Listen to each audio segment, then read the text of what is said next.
জয় গুরু। পরম প্রেমময় শ্রী শ্রী ঠাকুরের আতুল চরণে জানে আমার শতকোটি প্রণাম।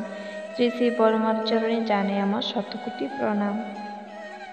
শ্রী শ্রী বদ্দার চরণে জানে আমার শতকোটি প্রণাম। আপনাদের প্রতি প্রত্যেককে জানাই আমার আনন্দিত জয় গুরু। আজ ইষ্ট প্রসঙ্গে যে বিষয়টি আপনাদের সঙ্গে শেয়ার করব সেটি হলো গুরুগত বিদ্যা ও জ্ঞান লাভ কিভাবে সম্ভব হয়। এই প্রসঙ্গে শ্রী শ্রী ঠাকুর কি বললেন এবং ইষ্টকর্মের যোগ্যতার প্রথম লক্ষণ কি।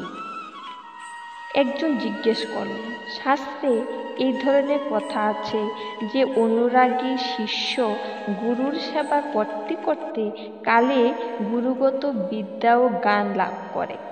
এটা সম্ভব হয় কি করে? শ্রী শ্রী ঠাকুর বললেন, আপনি যদি শ্রদ্ধার সঙ্গে গুরুর সঙ্গ ও সেবা করেন তাহলে স্বভাবতই আপনার তেমনিভাবে চলা বলা ও করার বুদ্ধি হয় যাতে তিনি খুশি হন।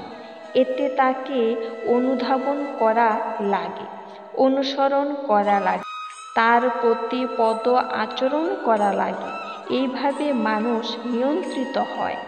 তিনি কিভাবে লোকের সঙ্গে ব্যবহার করেন, কেমনভাবে সমস্যাগুলির সমাধান দেন, কোন অবস্থায় কি করেন তা দেখতে দেখতে এবং নিজের জীবনে বৈশিষ্ট্যে দাঁড়িয়ে সাধ্যমতো সেগুলি প্রয়োগ করতে করতে বিরাট বাস্তব অভিজ্ঞতা হয় এবং তা ওই গুরুগত পথে।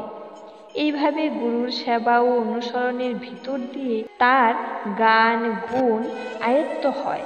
সেবার মধ্যে আছে পরিপালন, পরিপোষণ, পরিপূরণ ও পরিরক্ষণ। গুরুর গা হাত পা টিপে তাকে তামাক পান দেই, অথচ তার স্বার্থ প্রতিষ্ঠার ধার ধারি না, তার নীতিগুলি মেনে চলি না, তার সঙ্গে মিষ্টি ব্যবহার করি কিন্তু লোকজনের সঙ্গে রূঢ় আচরণ করি, এতে কিন্তু গুরুর সেবা হয় না।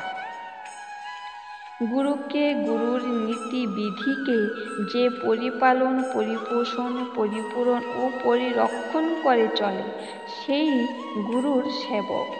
গুরু তাকে যে বিষয়ে নির্দেশ বা দায়িত্ব দেন সেটা নিখুঁতভাবে পালন করাও গুরু সেবার অন্তর্গত। এটা করতে গিয়ে অনেক সংঘাত অতিক্রম করা লাগে। এতে নিজেকেও চেনা যায়, অভিজ্ঞতাও বাড়ে। একটা মানুষ নিজের খুশি মতো যতদিন চলে, যতই ভালো বা মন্দ করুক, তার জ্ঞান হয় না। আর ওই জ্ঞান বাদ দিয়ে সব জ্ঞান ফাঁকা। তাই আদত জ্ঞান লাভ করতে গেলে গুরুর আশ্রয় নেওয়াই লাগে।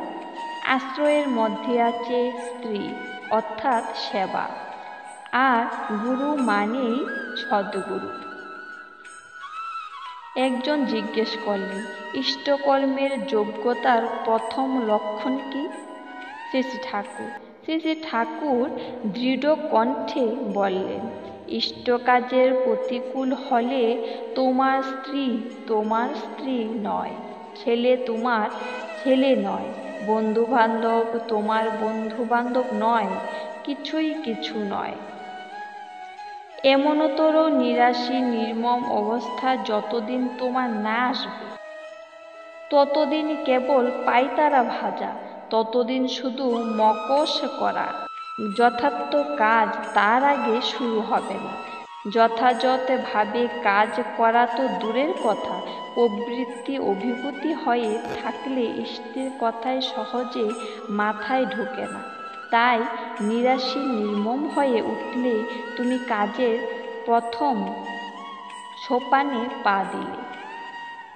এই ছিল আজকের নিবেদন। আবারও পরম পিতার আতুল চরণে আপনাদের প্রতি প্রত্যেকের মঙ্গল কামনা করি ইষ্ট প্রসঙ্গ এখানে শেষ করছি। ভুল ত্রুটি হলে ক্ষমা করবেন। জয় গুরু।